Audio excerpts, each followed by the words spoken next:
Hi there, Angela with Energy Intuit coming to you with a mid-May energy update. Thank you for your patience. Spirit guided me to wait until today after we cleared the new moon from this weekend before recording this. Two things. I have got coming up a channeling circle on Friday, May 29th. It's going to be awesome. I do a group channeling, I do individual channelings. And then I'm going to also talk about some different release tactics. So there are a couple new nuances to this. If you're interested in this event or auto writing on June 3rd or any of the other events that I'm offering this summer, you can go to the link that's listed down below on my website, energyintuit.com, and find out about the workshops that I'm offering if you would like to enroll for those. All right. So what I do is I channel this ahead of time and then I read it here for you. You'll see that sometimes I repeat what I've said because when spirit channels through, and it's a new collective to me today, I channel many different collectives.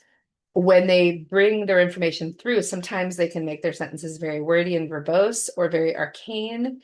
Often they're, or sometimes they're succinct, but often they're very, very filled with a lot of light codes and light language and sort of energetic effects that we may feel from hearing the words. So I like to give them their due justice and repeat as necessary. All right, so we will jump right in.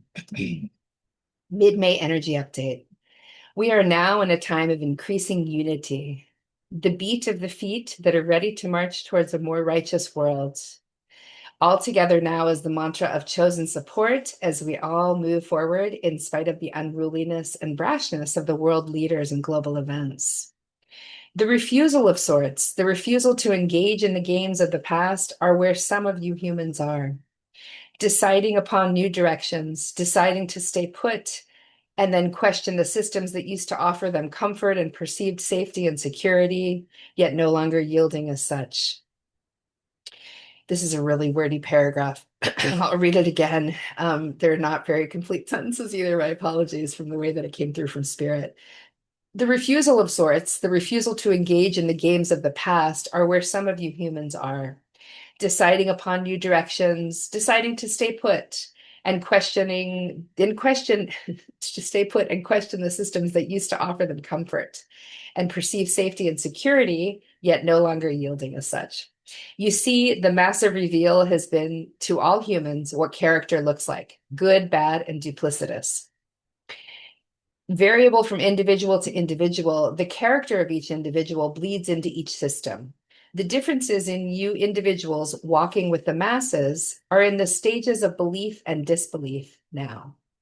The lines of belief are being redrawn within as humans discern who to trust and who to no longer trust.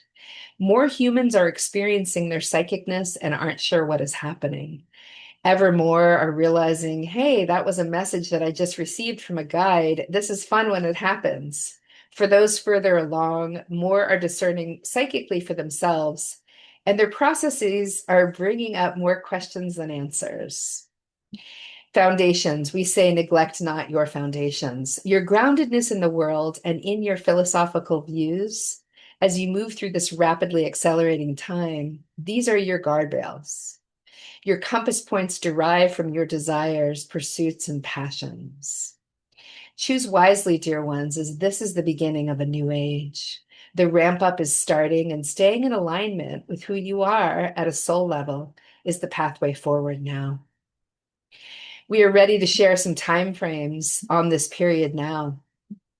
I'm leaning out of the channeling. They don't usually do time frames and future prediction stuff with me, so this is new. You may be interested in this. Back into the channeling. Loose and rough timing around what is coming and the when of a few things. The next 3 years will feel tough for most. From 2030 onward, there will be a quieter and more direct way forward. The new age from 2030 onward is not written yet, for your choices and moves will shape what becomes of humanity in your regions and areas and towns and cities. What many are not concerning themselves with as much are the environmental and earth changes that are occurring and unfolding now. There will be some splitting at the seams of parts of the earth as she continues to release her pressures through earthquakes and volcanic eruptions.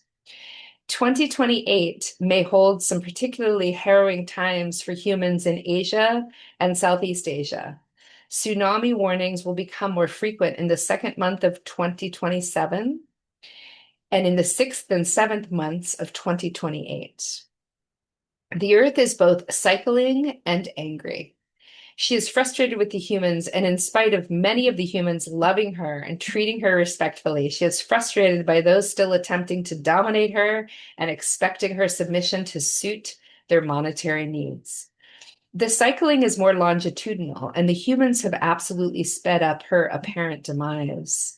Now is the time to act, and the individuals readily take up this mantle. For the individuals are the ones tending to their consumption, limiting their travel and usage of resources that may be more excessive. The larger bodies, your corporations and such, do not tend to the rules and guidelines for keeping Earth safe. This is where the larger problem lies. And we say, please, please, individuals, do not give up. For your passion and your protestations to the larger bodies that continue to pollute and pillage our shared resource, our shared home, our dominion of Mother Earth. We will speak less on individual players on your world stages, for their folly will cease in its right time. Check them as you have been. Hold accountable those refusing to be accountable as best that you can. Now, we say what is most important for the humans, the individual souls to hear and learn next. And there, I'm leaning out of the channeling now. They're offering us 3 different points that they want us to hear now. So I'm just letting you know that we've got these 3 more points from this collective before we're done with the channeling. Back into the channeling now. Number 1, your ambitions come straight from your souls. When they are righteous and when they give you more than they can take, these are born and grown in your souls. I'm going to read that again. Your ambitions come straight from your soul. When they are righteous, your ambitions, when they are righteous, and when they give more than they take, these are born and grown in your souls. Making more money is not a soul need. Wanting to create something that will survive you and that benefits more people than it harms, that is ambition from your soul, or an example. I'm leading out of the channeling, or an example of ambition from your soul, as I would translate for you. Back into the channeling. Your egos are not your souls. Your egos serve specific purposes to keep you safe and to help to limit change. The problem is that change is good for everyone. And so humans often feel at odds with their egos. Humans often feel that their egos block their access to their souls in these ways. The ways to connect directly to your soul and to bypass the limitations of your ego are to dream big. Find your courage and move forward slowly if it is uncomfortable, steadily. Now, we invite you all to dream big and then amplify the dream, and then consider how Mother Earth may respond to your dream. This is an exercise done simply in meditation. Escort your ego out of your meditation, and then open up to what you would like to experience and or create in the on-ramp to this new age. When you come out of the meditation, write down what you envisioned, imagined, and dreamed up. Then sit with Mother Earth, treat her as a guide, and ask her what she would add or subtract to your dream based upon how it may impact her. What she would prune or add accordingly. This process will help you to understand what a deep connection to and grounding into your soul means for you. This exercise will illustrate perhaps the pettiness at times of our egos in our creation processes. I'll repeat the last part again. This process will help you to understand what a deep connection to and grounding into your soul means for you. This exercise will illustrate perhaps the pettiness at times of our egos in our creation processes. Number 2, you are less your thoughts than you may imagine. You are more your feelings than your thoughts, but you are truly neither. A challenge that many humans have is that they either bypass their emotions with their thoughts, or they loop too many times through emotional states, rendering themselves a version of stuck. Humans are in need of more efficient calibration. Your emotions set you apart from nearly all species. Your emotions are a gift. They are beautiful. They are what makes you the most human of any of our aspects. Our emotions are messengers. They carry memories and wonderful feelings through our bodies. They also take us into the depths of despair, often and unnecessarily. Feel the feelings and begin to use more tools to release emotions and free yourself from emotional loops. Your thoughts are the fastest and most helpful way to do this. Not to intellectualize your emotions, but to logic with yourself and to gain better understanding of how the thoughts can steer you out of an emotional loop. We create from our thoughts, which can easily dictate our emotions, and acting upon what we want to change or create is key. We cannot think our way to better health without the action steps or choices to do the new things to get there. Thoughts become things when we apply action to them continuously. Number 3, the last teaching for you today is that of faith. Faith is trusting and believing in something that hasn't arrived yet. Your planet needs more faith, more belief that through all of you individuals, that the world is a wonderful place and that it can be improved through your and your neighbor's faith.